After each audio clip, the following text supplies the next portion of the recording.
Hello friends, welcome to Kalyani IAS Academy. In the previous lecture we have studied holdings and cropping patterns. Also we have studied issues and challenges related with supply and quality of seeds and manure. In this lecture we will study two topics. The first is social and physical environmental impact on distribution and production of crops, and second is farming practices. So let's start the topic with social and physical environmental impact on production and distribution of crops.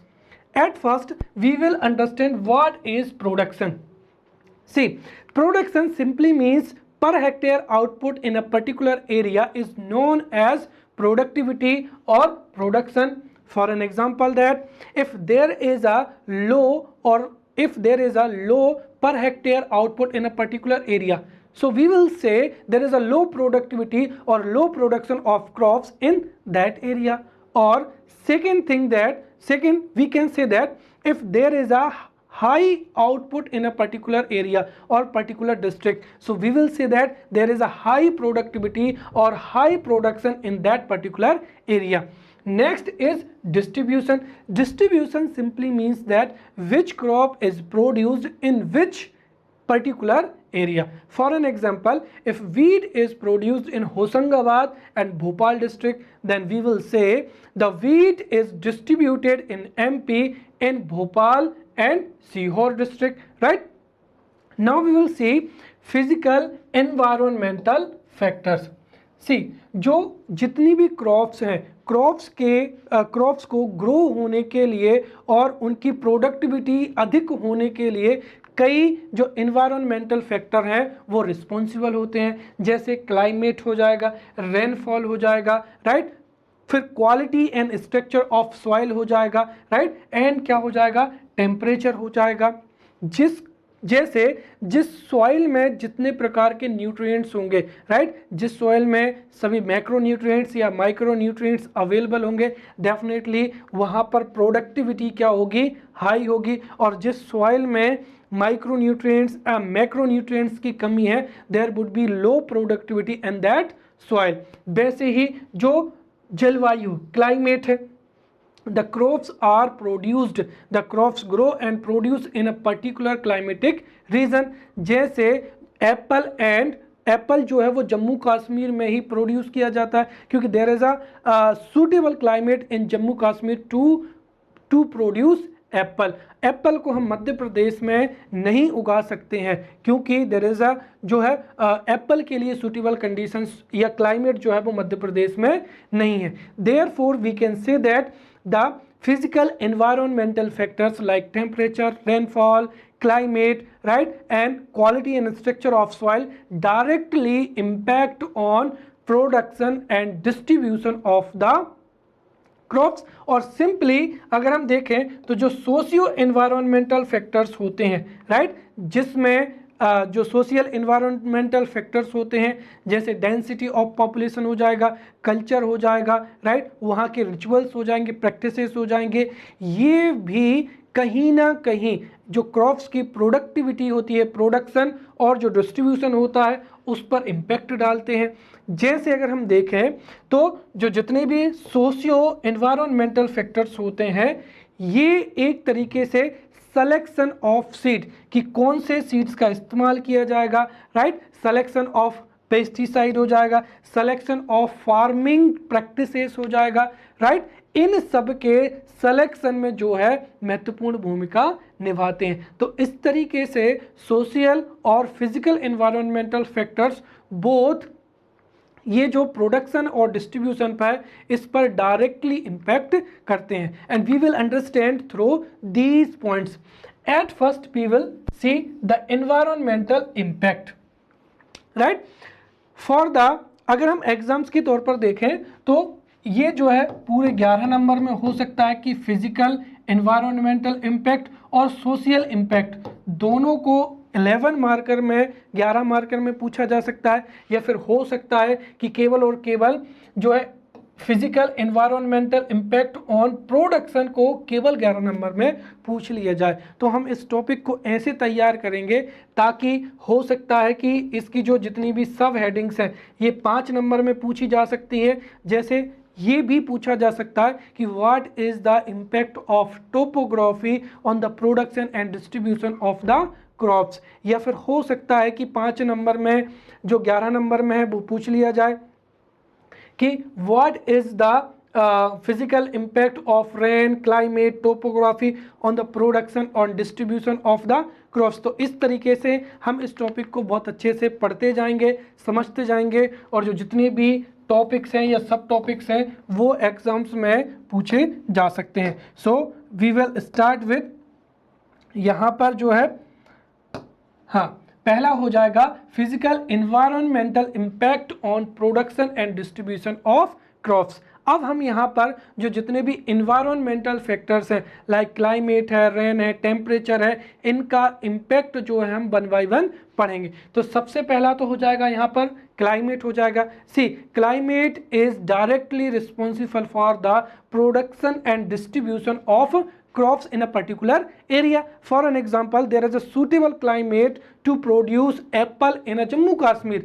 Then the apple can be produced in Jammu Kashmir. Apple cannot be produced in Madhya Pradesh because there is not suitable climate available in Madhya Pradesh. Right? क्योंकि किसी भी specific climate में, या हम ये कहें कि जो एक स्पेसिफिक क्रॉप होती है, वेजिटेबल होती है या फ्रूट होता है, वो एक स्पेसिफिक क्लाइमेट में ही ग्रो होता है और वहीं पर उसकी प्रोडक्टिविटी अधिक होती है। अगर हम उस क्रॉप को किसी दूसरे क्लाइमेटिक रीजन में उगाएंगे, राइट, ग्रो करेंगे, तो वहाँ पर हो सकता है कि उसका प्रोडक्शन ही ना हो, राइट, या फिर हो सकता है कि उसकी जो प्रोडक्टिविटी है वो क्या हो, कम हो, राइट। जैसे अगर हम देखें कि मध्य प्रदेश में जो हमारा ईस्टर्न एमपी है, right, the climatic condition of MP is suitable for the pedi crops. तो वहाँ पर पेडी का जो है वो प्रोडक्शन बहुत अच्छे से होता है। यही कारण है कि Madhya Pradesh is divided in 11 specific agroclimatic zones, right. और ये जो 11 या 11 स्पेसिफिक एग्रोक्लाइमेटिक जोन्स हैं, इनमें स्पेसिफिक क्रॉप्स का जो है प्रोडक्शन वो बहुत ही अच्छे से होता है। और we can understand through these examples. For an example that if we talk about the Chhattisgarh plateau, right, Chhattisgarh Plateau. So the climate of Chhattisgarh Plateau is suitable for the production of paddy, or we can say that rice crop हो जाएगा। वैसे ही अगर हम देखें कि the climate of central Narmada valley is suitable for the wheat production. In the same way, the climate of Vindhyan Plateau is suitable for wheat. Malwa plateau wheat ज्वार हो जाएगा, और जो झाबुआ हिल की क्लाइमेट है वो कॉटन के प्रोडक्शन के लिए क्या है, सूटेबल है। तो जो क्लाइमेट होता है, स्पेसिफिक जो क्रॉप होती है वो स्पेसिफिक क्लाइमेट में ही ग्रो करती है और वहीं पर उसकी जो है वो प्रोडक्टिविटी क्या होती है, अधिक होती है। इसीलिए चाहे किसी भी क्रॉप का क्या हो, प्रोडक्शन हो या फिर उसका डिस्ट्रीब्यूशन हो, वो हमेशा क्लाइमेट पर डिपेंड होता है, right. Therefore Madhya Pradesh has been divided in 11 specific agroclimatic zones. Second यहाँ पर हो जाएगा rain. As you know that water is the most important factor to grow for the crops और for the जो है वनस्पति के लिए और क्रॉप्स के लिए वाटर बहुत ही ज़रूरी होता है।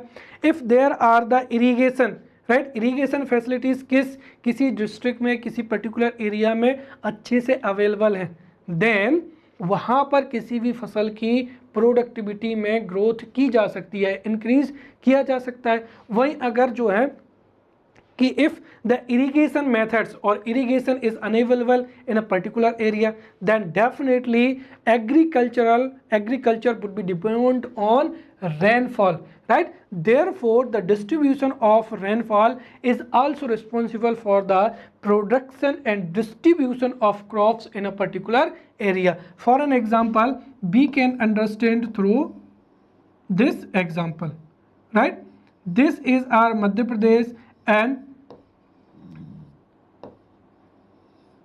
यहां पर जो है मध्य प्रदेश में कई क्रॉप्स उगाई जाती हैं, उसमें जो रेनफॉल का डिस्ट्रीब्यूशन है वो बहुत ही महत्वपूर्ण भूमिका निभाता है। We will understand here. See this is our Madhya Pradesh. अगर हम सॉइल की बात करें तो यहाँ पर अल्यूवियल जो है सॉइल पाई जाती है, और यहाँ पर जो रेड एंड येलो सॉइल है वो यहाँ पर पाई जाती है। अब you know very well that the alluvial soil is more fertile than red and yellow soil, but despite this rice is produced here and जो है mustard हो जाएगा, mustard is produced in this area।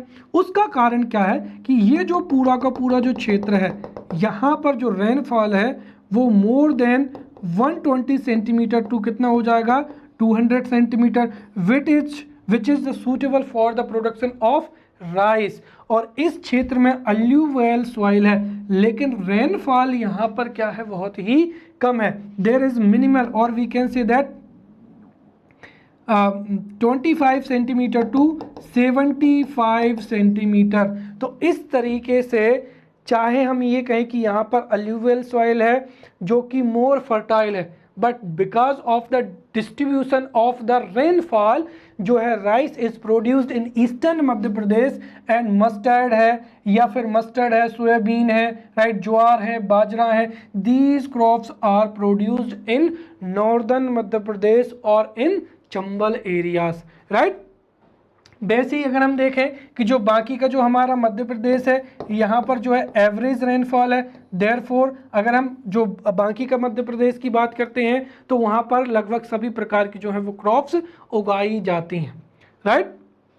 इसके साथ ही एक और चीज़ आपने सुनी होगी कि the agriculture is the gamble of monsoon, because if there is a weak monsoon then definitely उस एरिया में रेनफॉल बहुत ही कम होगा और हो सकता है कि प्रोडक्टिविटी बिल्कुल ना के बराबर हो। And if there is a strong monsoon then definitely there would be enough rainfall for the production of any crops. So through these points we have understood that the rainfall is most important for the production and distribution of the crops in a particular area.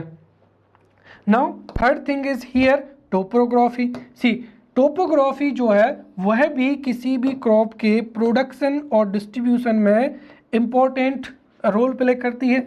जैसे उदाहरण के तौर पर हम देखें कि जो हमारा वेस्ट बंगाल है, केरला है या तमिलनाडु है, वहाँ की टोपोग्राफी जो है वो एक तरीके से वहाँ पर प्लेटू हो जाएंगे, राइट, वहाँ पर प्लेटू हैं या हिल्स पाई जाती हैं।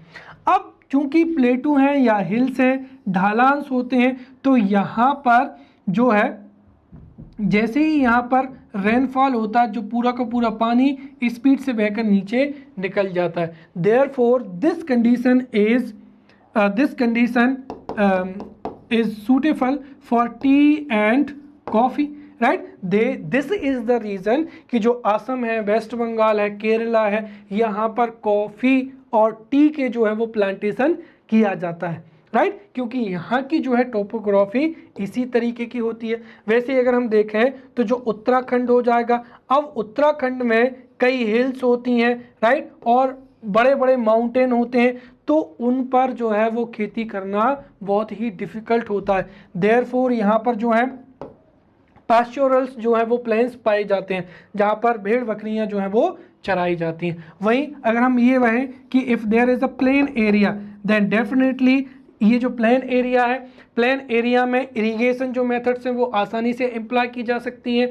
यहाँ पर हार्वेस्टर है, ट्रैक्टर है, राइट, जो जितने भी मॉडर्न मशीन्स हैं they can be used in the plain area, right. और सबसे इम्पोर्टेंट यहाँ पर इरिगेशन जो मेथड है, इरिगेशन भी इजी होगा और जो जितनी भी मशीन्स हैं उनका यूटिलाइजेशन भी हो पाएगा। देयरफॉर जो प्लेन एरियाज होते हैं वहाँ पर प्रोडक्शन हमेशा क्या होता है, अधिक होता है। और वहीं जो टोपोग्राफी है वह भी क्रॉप्स की डिस्ट्रीब्यूशन में रोल प्ले करती है। जैसे मध्य प्रदेश की टोपोग्राफी, जहाँ पर भी प्लेन एरिया होंगे वहाँ पर वीट, राइट, वीट हो जाएगा, राइस हो जाएगा, मेज हो जाएगा, ये सभी क्रॉप्स ग्रो की जाती हैं। और जहाँ पर हिली एरियाज होगा वहाँ पर हो सकता है कि जैसे अगर हम बात करें तो वहाँ पर टी, कॉफ़ी या अदर जो फ्रूट्स हैं, वेजिटेबल्स हैं, वो ग्रो की जा सकती हैं, राइट। दूसरा हम यहाँ पर कारण ये भी देंगे कि the mechanisation of a particular area is depend on the topography. If there is a plain area then definitely mechanization would be very easy over there, and which means that there would be high productivity in that particular area. और अगर यहाँ पर hilly area है तो वहाँ पर मशीनों का प्रयोग भी कम से कम होगा, देयरफॉर वहाँ पर लो प्रोडक्टिविटी भी होगी। और वहाँ पर जो है कि हो सकता है कि वेजिटेबल्स हो, फ्रूट्स हो या पैस्चुरल लैंड्स का जो है वो इफेक्ट या पॉस्चरल लैंड बहुत ज़्यादा मात्रा में वहाँ पर हो। तीसरा हो जाएगा यहाँ पर चेंजेस ऑफ सीजन और उसके बाद में सॉइल। तो चेंजेस ऑफ सीजन देखिए, earlier we have understood that for a specific crop specific climatic, right, climatic conditions जो है वो सूटेबल होनी चाहिए, विच मीन्स दैट जो है टेम्परेचर की मात्रा, राइट, रेनफॉल जो है और उसके बाद में ह्यूमिडिटी, ये सभी जो जितनी भी हैं ह्यूमिडिटी, ये सभी जो है वो किसी भी क्रॉप्स के प्रोडक्शन के लिए रिस्पॉन्सिबल होती हैं। इसीलिए व्हेन द टाइम पासेस जो सीजन्स हैं वो भी क्या होते हैं, चेंज होते हैं। और because of the changes in the season the distribution of crops is also affected, और प्रोडक्टिविटी भी क्या होती है, डिफेक्ट होती है, राइट, अफेक्ट होती है, सॉरी। जैसे उदाहरण के तौर पर कहें कि जैसे वीट ले लेते हैं, तो यहाँ पर when we sow the wheat then there should be a low temperature and, और जब जो राइपनिंग टाइम होता है, राइट, उस समय पर there should be a high temperature. Therefore हम यहाँ पर जो है वीट को जो विंटर सीजन के लास्ट में बोते हैं, ताकि जब जो है जब वीट को सो किया जाएगा तो वहाँ पर लो टेम्परेचर होगा, और जब राइपनिंग टाइम आएगा उस समय तक टेम्परेचर क्या होगा, बढ़ने लगेगा, राइट। तो इस तरीके से way as the season changes जो है प्रोडक्शन ऑफ द क्रॉप्स इससे अफेक्ट होता है, और अलग अलग टाइप की जो है फसलें उगाई जाती हैं, राइट। देयरफॉर हम जो है जायद क्रॉप्स को हमेशा जो है समर सीजन में उगाते हैं, फिर after the rainy season we grow the kharif crops, right. Next हो जाएगा यहाँ पर soil. See, soil is the most important environment factor for the production, right, किसके लिए, प्रोडक्शन के लिए और डिस्ट्रीब्यूशन के लिए। क्योंकि इफ जो क्रॉप्स हैं तो क्रॉप्स के प्रोडक्शन के लिए या उनकी ग्रोथ के लिए यहाँ पर मैक्रोन्यूट्रिएंट्स और माइक्रोन्यूट्रिएंट्स की आवश्यकता होती है। जैसे मैक्रोन्यूट्रिएंट्स में यहाँ पर हो जाएगा कि एनपीके, नाइट्रोजन, फास्फोरस, पोटेशियम हो जाएगा, राइट। वहीं पर माइक्रोन्यूट्रिएंट्स की बात करें तो इसमें जिप्सम हो जाएगा, सल्फर हो जाएगा और कई हो जाएंगे। तो इन सब की अगर किसी भी सॉइल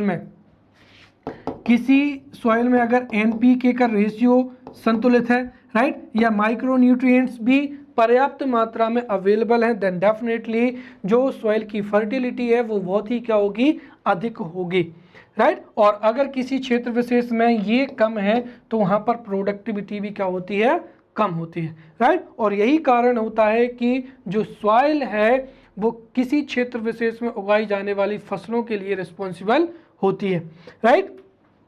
जैसे उदाहरण के तौर पर हम कहें कि जो निमाड़ की सॉइल है वो ब्लैक सॉइल पाई जाती है, which is suitable for the production of the crops. Therefore the distribution of cotton in MP is in Nimar area, right, in Khandwa, Khargone, Barwani and Burhanpur. वैसे ही अगर हम देखें जैसे जो राइस है, तो राइस के लिए जो बघेलखंड है वहाँ की रेड एंड येलो सॉइल भी क्या होती है, सूटेबल होती है, because of the high rainfall in the eastern Madhya Pradesh, right. और अगर किसी क्षेत्र विशेष में जो है माइक्रो एवं मैक्रो न्यूट्रिएंट्स अवेलेबल होते हैं तो वहाँ पर प्रोडक्टिविटी भी हाई होगी और कम फर्टिलाइजर्स की आवश्यकता होगी। और अगर जो है मैक्रो और माइक्रो न्यूट्रिएंट्स अगर उनका लेवल कम है तो फिर वहाँ पर अधिक फर्टिलाइजर्स की क्या होती है, आवश्यकता होती है। Next is temperature.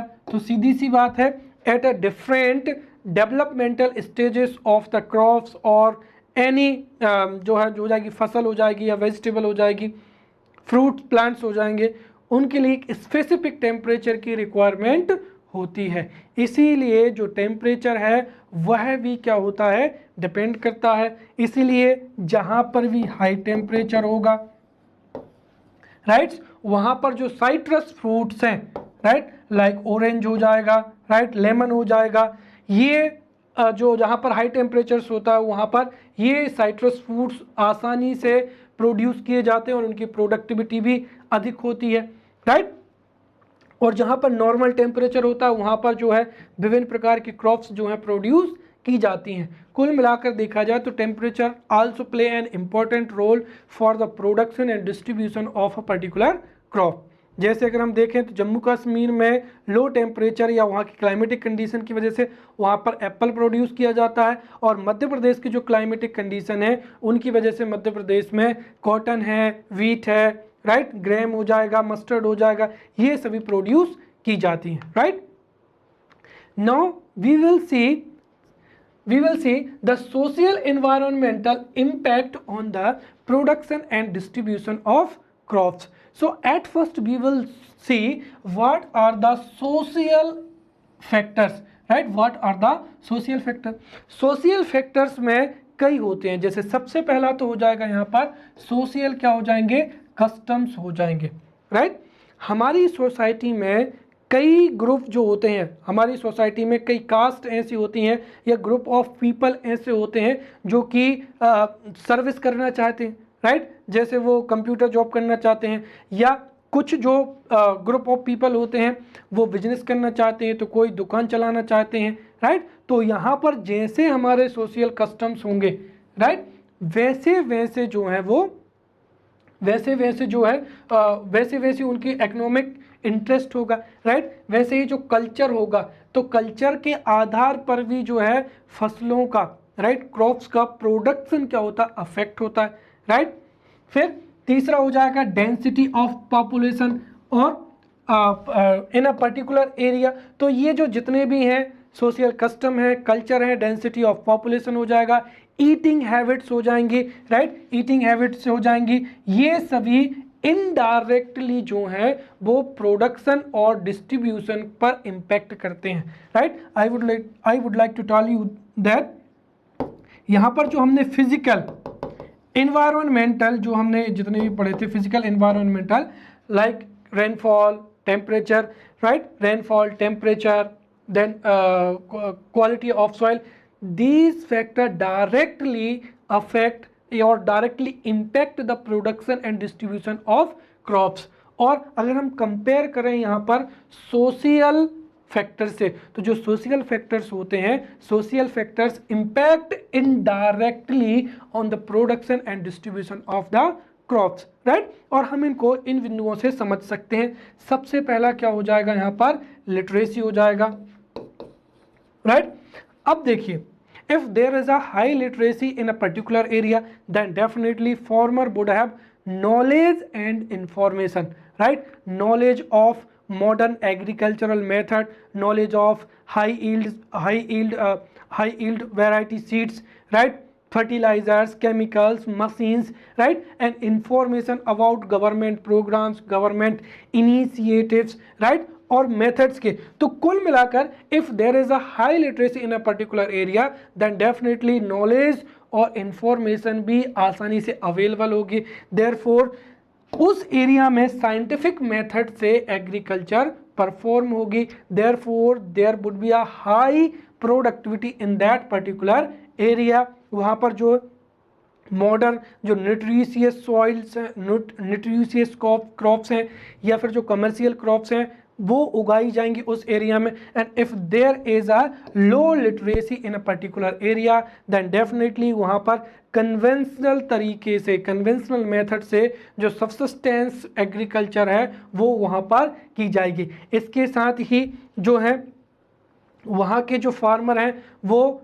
नई मॉडर्न टेक्निक्स के बारे में या गवर्नमेंट स्कीम्स के बारे में भी अवेयर नहीं होंगे, therefore they would not be able to take the advantage of the government policies and government initiatives. Therefore literally जो है literacy also important। इसको हम सीधा सीधा समझ सकते हैं MSP से।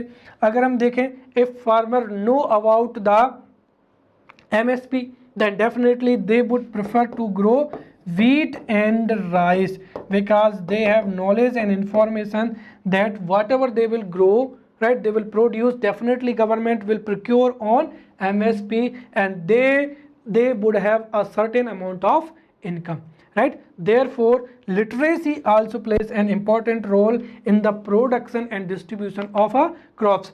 Second, size of land holdings, we have understood this many times, you know very well. If there is a small land holding then this would be unfavorable situation or unsuitable for the mechanization and investment। और अगर investment और mechanization कम होगा so definitely there would be a low productivity, right? Second thing is that if there is a large size of land holding then the large land holding is suitable for the mechanization and investment, as a result there would be a high production, right, और मोर production. इसके साथ ही जो large size of land holding होता है वो एक तरीके से डिस्ट्रीब्यूशन में भी महत्वपूर्ण भूमिका निभाता है। कैसे? अगर लैंड साइज जो है वो कैसा है, कम है, सो डेफिनेटली वहाँ पर जो है फूड क्रॉप्स हैं वो उगाई जाएंगी, राइट, क्योंकि वहाँ पर सब्सिस्टेंस खेती होगी और जो फार्मर होगा वो अपनी फैमिली के लिए फूड क्रॉप्स को प्रोड्यूस करेगा, राइट। और जहाँ पर लार्जर लैंड होल्डिंग्स होंगी वहाँ पर जो कमर्शियल क्रॉप्स हैं इनको प्रेफर किया जाएगा, right, because they have enough land area to produce for their livelihood, right, मतलब खाने पीने के लिए भी होगा और बाकी जो है वो वहाँ पर ह्यूज इन्वेस्टमेंट से जो है कमर्शियल क्रॉप्स को भी प्रोड्यूस करेंगे, राइट। नेक्स्ट हो जाएगा यहाँ पर social customs, right. Social customs का सीधा सा मतलब ये है कि अगर हम आज के तौर पर बात करें तो everybody wants to get a government job या उनको वाइट कॉलर जॉब चाहिए, राइट, या कोई टेक्निकल स्किल्ड जॉब चाहिए, राइट, टेक्निकल जॉब चाहिए या गवर्नमेंट जॉब्स चाहिए। वो एग्रीकल्चर करना ही नहीं चाहते हैं क्योंकि हमारे सोशल कस्टम्स ऐसे हो गए हैं कि हम जो है किसी भी फार्मर को उतना ज़्यादा इम्पोर्टेंस देते ही नहीं है, राइट। चाहे हमें कोई वैवाहिक संबंध स्थापित करना हो, मैत्री संबंध स्थापित करना हो या फॉर एनी अदर पर्पस, जो है social customs are directly responsible for our livelihood, right. जैसी हमारी सोसाइटी एक्सपेक्ट करती है उसी तरीके से हम जॉब करते हैं या हमारा जो भी काम है, बिजनेस है, रोजगार है, वो हम उस तरीके से ही करते हैं। इसीलिए जो सोशल कस्टम्स होते हैं, राइट, या जो ट्रेडिशंस होते हैं वो डिटरमाइन करते हैं कि किस एरिया में क्या प्रोडक्शन होगा और डिस्ट्रीब्यूशंस क्या होगा। अगर वहाँ के पीपल अगर इंक्लाइंड होंगे एग्रीकल्चरल फील्ड में, राइट, तो वो एग्रीकल्चर करेंगे या फिर फ्रूट्स को प्रोड्यूस करेंगे या वेजिटेबल्स को प्रोड्यूस करेंगे या फिर हो सकता है कोई दूसरा वो जो है जॉब देखें, राइट। तो दीज जो हैं ये पूरा का पूरा डिपेंड करते हैं। यही कारण है कि कुछ जो किसान हैं वो फूड क्रॉप्स उगाते हैं,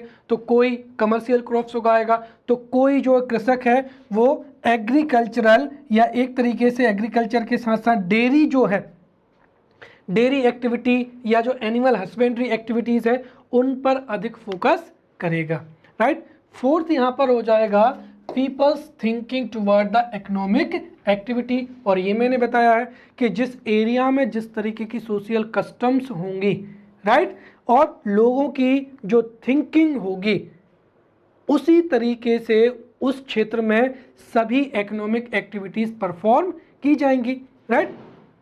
if you like and if you favour agricultural activities then definitely वहाँ का जो यूथ है वो एग्रीकल्चरल के लिए इंक्लाइंड होगा। और यदि आप एग्रीकल्चर को इम्पोर्टेंस नहीं देना चाहते हैं तो फिर वहाँ पर जो है वो एग्रीकल्चरल एक्टिविटीज़ को फोकस नहीं किया जाएगा।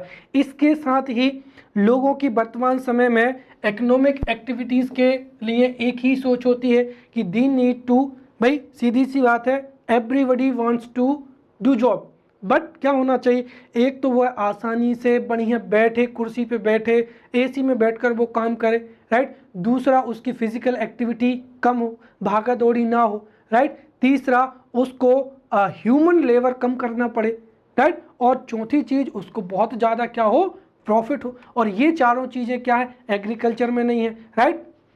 जैसे अगर हम देखें तो एग्रीकल्चर मानसून पर डिपेंड होता है, राइट। दूसरी चीज़ जो है निवेश के लिए there is a huge investment in the agriculture. उसके बाद में अगर मानसून अच्छा होता है, क्लाइमेट अच्छी होती है, that definitely you would have bumper agricultural produce. Otherwise जो है आपका लो एग्रीकल्चरल आउटपुट होगा।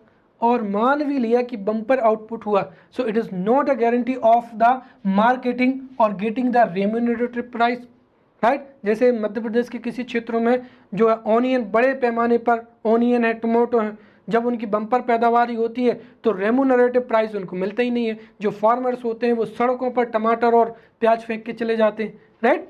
सो इन सब की वजह से जो यूथ है उसकी एग्रीकल्चर में जो है वो इंटरेस्ट होता ही नहीं है।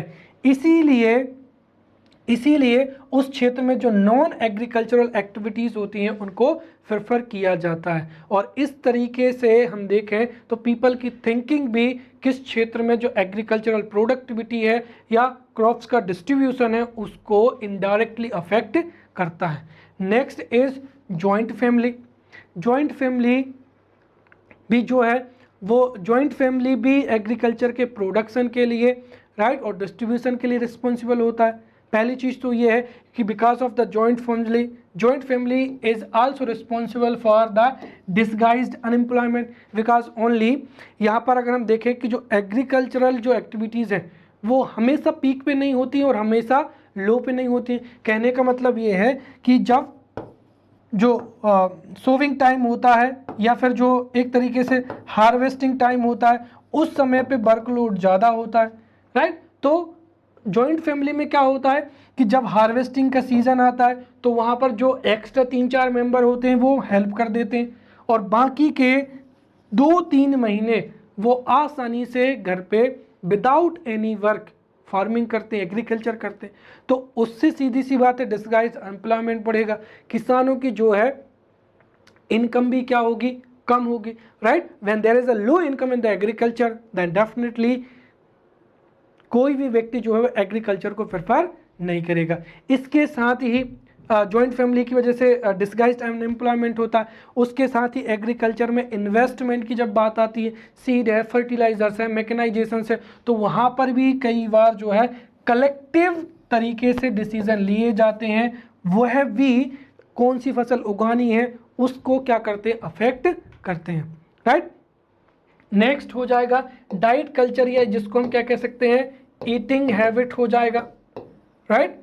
अब ईटिंग जो हैबिट है ये भी किसी भी क्षेत्र में एग्रीकल्चरल जो है प्रोडक्शन और डिस्ट्रीब्यूशन को एक तरीके से क्या करते हैं, अफेक्ट करते हैं, राइट। जैसे अगर हम देखें तो वेस्ट बंगाल है, राइट। अब वेस्ट बंगाल में वहाँ की ईटिंग हैबिट क्या है, मुख्य रूप से फिश हो जाती है, राइट। तो वहाँ पर वेस्ट बंगाल में कोस्टल एरिया भी है, so they would have enough amount of fishes, right. और दूसरी चीज़ ये है कि जो है राइस भी वहाँ पर जो है साल भर प्रोड्यूस किया जाता है। तो इसीलिए वहाँ की हीटिंग हैबिट में मछली और चावल, राइट, फिश एंड राइस, ये बहुत ही प्रचलन में है। तो वहाँ पर ये ईटिंग हैबिट हो जाएगी। तो किसी एरिया में जो है लोग जो है फ्रूट्स और सलाद लेना भी पसंद करते हैं, या वेजिटेबल्स की जो रुचि होती है, तो कहीं ना कहीं जिस एरिया में जिस तरीके की डिमांड होगी, रिक्वायरमेंट होगी फ्रूट्स की, राइट, या फिर वेजिटेबल्स की, उस तरीके से वहाँ पर जो है एग्रीकल्चरल क्रॉप्स के साथ में फ्रूट्स वेजिटेबल्स इनका भी प्रोडक्शन किया जाएगा, राइट। तो जो जैसी ईटिंग हैबिट होती हैं उस तरीके की एग्रीकल्चरल जो है क्रॉप्स उस क्षेत्र विशेष में प्रोड्यूस की जाती हैं, right. Second thing is that कि हमारे मध्य प्रदेश में जो मैक्सिमम मोर देन 50% जो फार्मर्स हैं वो स्मॉल एंड मार्जिनल फार्मर्स हैं।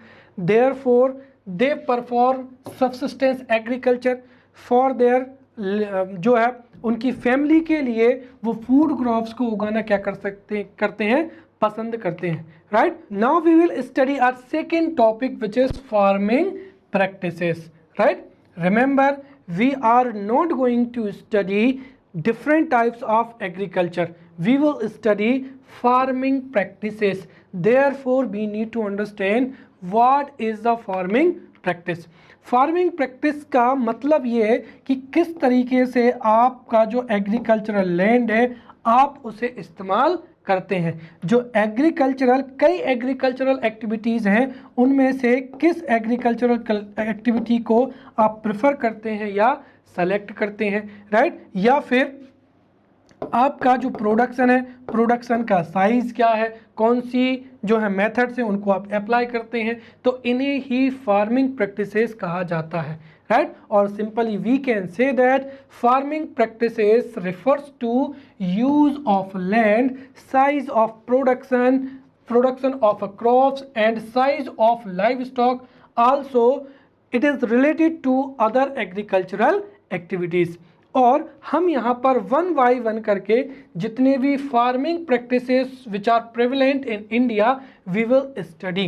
तो यहाँ से 11 मार्कर क्वेश्चन, 5 मार्कर क्वेश्चन और 3 मार्कर क्वेश्चन में कोई पर्टिकुलर टर्म भी एग्जाम्स में आ सकती है, so we need to get ready for that also. So we will study different types of farming practices. सबसे पहला हो जाएगा यहाँ पर specialized farming practice, right. Specialized farming practice क्या होती है? The farming practice in which on a particular land holding more than 50% income is generated from a particular crop or from a single enterprise। कहने का मतलब ये है कि किसी भी एक होल्डिंग पर, किसी भी एक लैंड होल्डिंग पर जब किसी एक क्रॉप या एक एंटरप्राइज से मोर देन 50% इनकम जनरेट होती है तो उस फार्मिंग प्रैक्टिस को स्पेशलाइज्ड फार्मिंग प्रैक्टिस कहते हैं। For an example the production of tea, coffee, sugar cane, rubber, right, ETC। Next is diversified farming. It is जो है ये जस्ट इसका क्या है, अपोजिट है। डाइवर्सिफाइड फार्मिंग क्या होती है?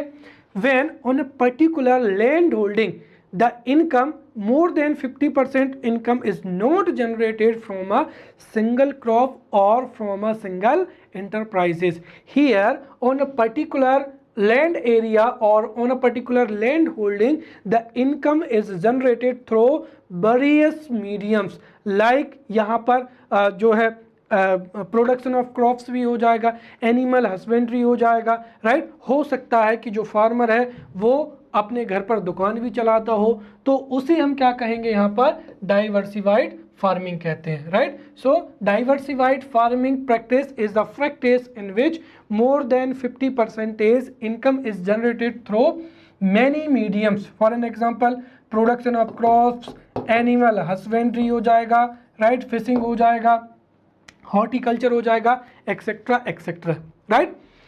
Third is here mixed farming practice. अब हमको यहाँ पर ये ध्यान रखना है कि मिक्स्ड फार्मिंग प्रैक्टिस और joint farming practice there is a huge difference, therefore you need to clear what is the difference between joint farming and mixed farming. तो यहाँ पर मिक्स्ड फार्मिंग का मतलब क्या होता है? सी when farmer grows crops, also वो अपने जो है लाइव स्टॉक होता है या एनिमल्स के लिए वहाँ पर जो पैस्चोरल जो है चारा की जो फसलें हैं उनको भी उत्पादित करता है, तो उसे मिक्स्ड फार्मिंग कहते हैं।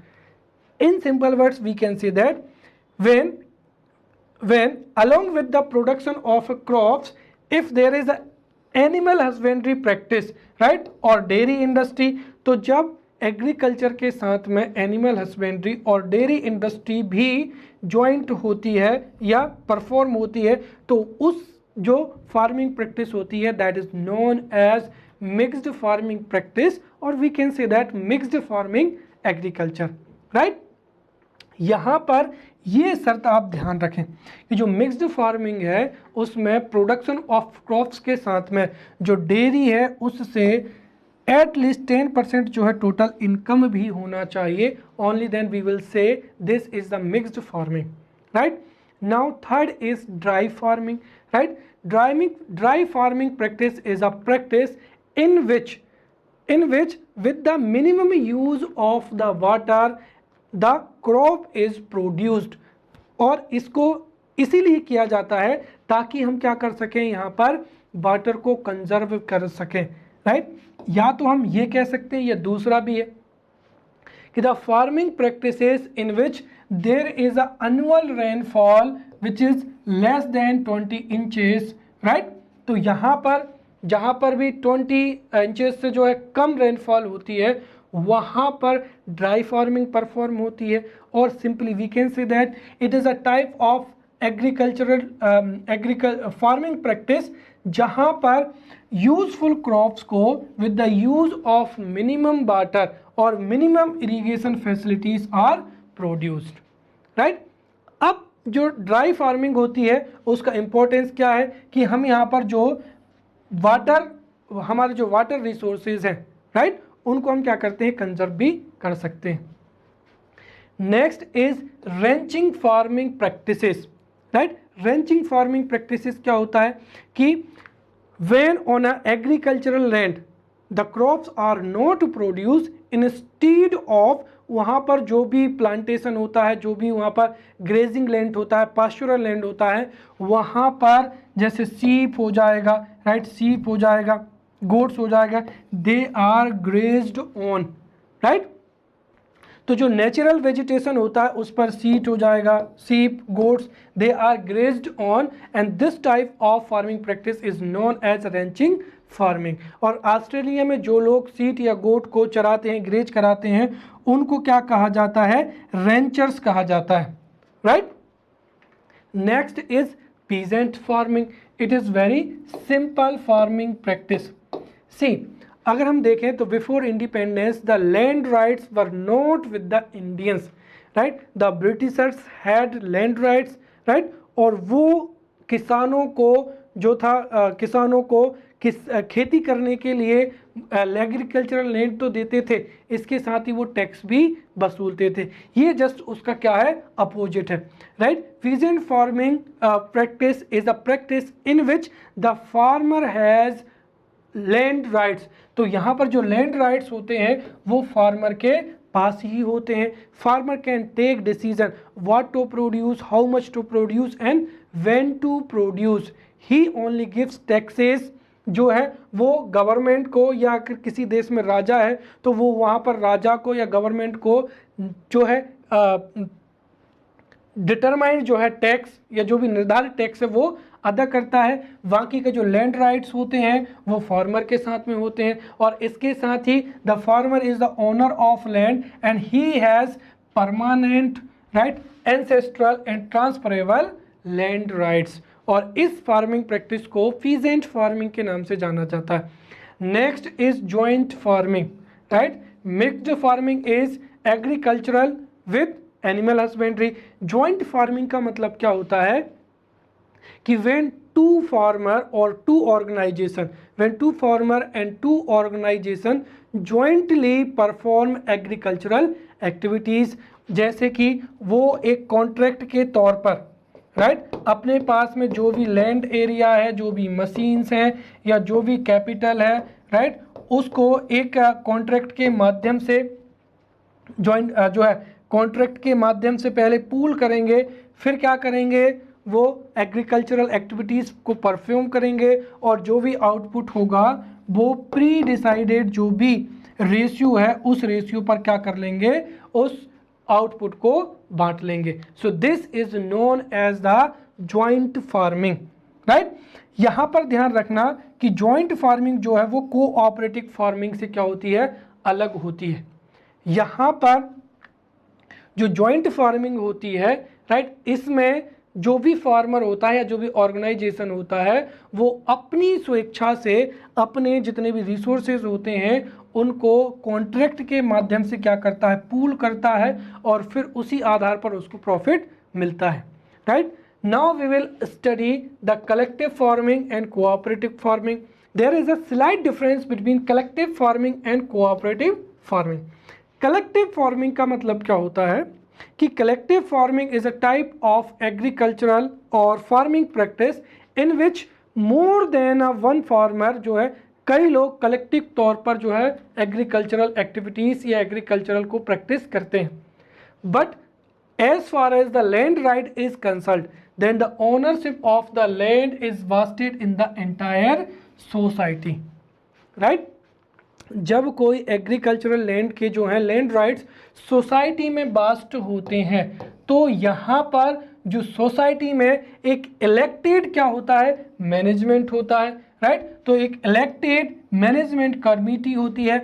ये कमेटी एंटायर सोसाइटी के बिहाफ पर जो भी क्रॉप्स का प्रोडक्शन है या अदर एक्टिविटीज़ है वो परफॉर्म की जाती हैं, राइट। और इसके साथ ही जो जितने भी मेंबर्स होते हैं वो अपना अपना जो भी कार्य करते हैं उनको उनका वेजेस मिलता है और एट लास्ट में जो प्रॉफिट होता है वो जो सोसाइटी होती है वो अपने होल सोसाइटी के लिए उस प्रॉफिट को क्या किया जाता है, कंज्यूम किया जाता है, right.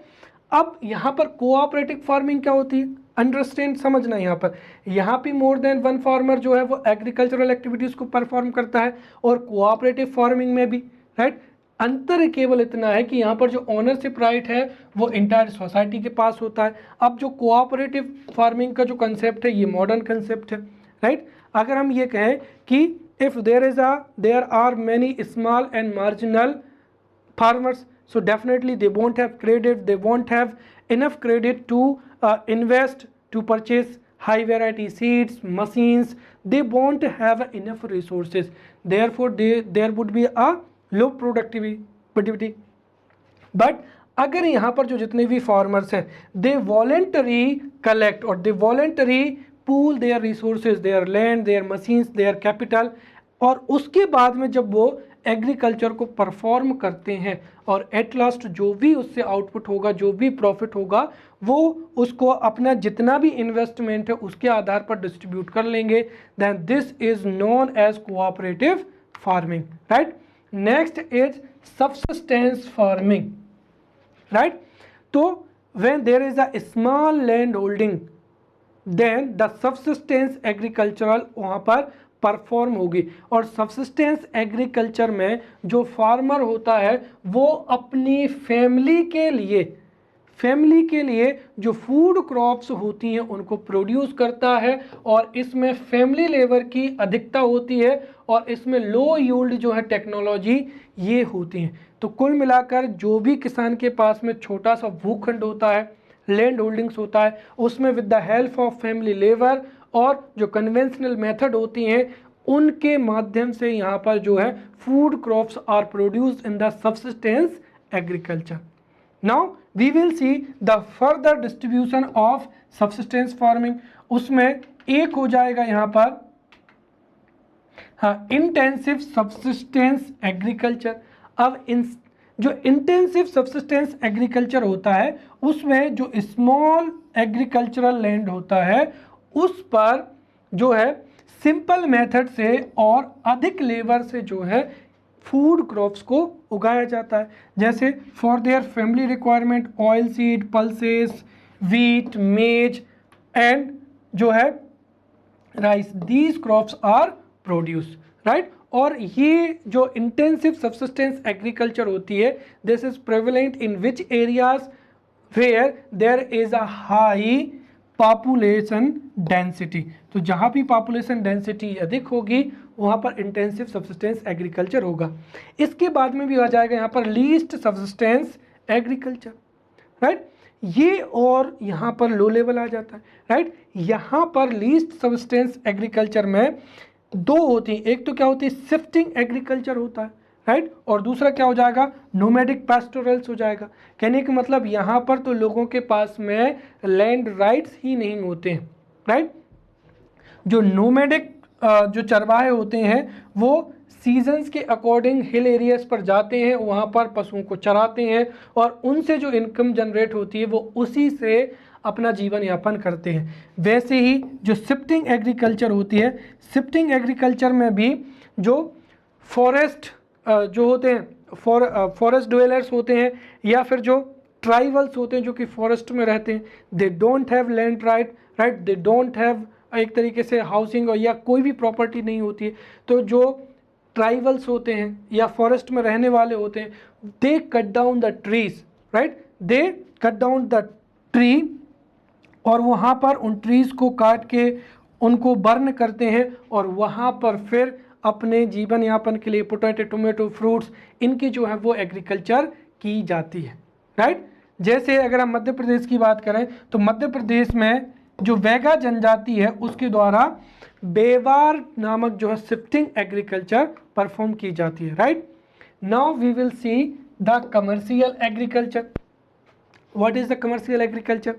When there is a large land holding that definitely वहाँ पर किसी कमर्शियल पर्पज से या for the purpose of more production, right, with the huge investment, अर्थात मॉडर्न मशीनों के साथ में, मोर कैपिटल इन्वेस्टमेंट के साथ में, राइट, वाइड एग्रीकल्चरल एरिया पर जब एग्रीकल्चर की जाती है तो उसे हम एग्रीकल्चर कमर्शियल एग्रीकल्चर की जाते हैं। और commercial agriculture is a farming practice in which the crop production और जो output from the animal husbandry it is produced for the sale in the market, right. इसकी स्पेशलिटी क्या है?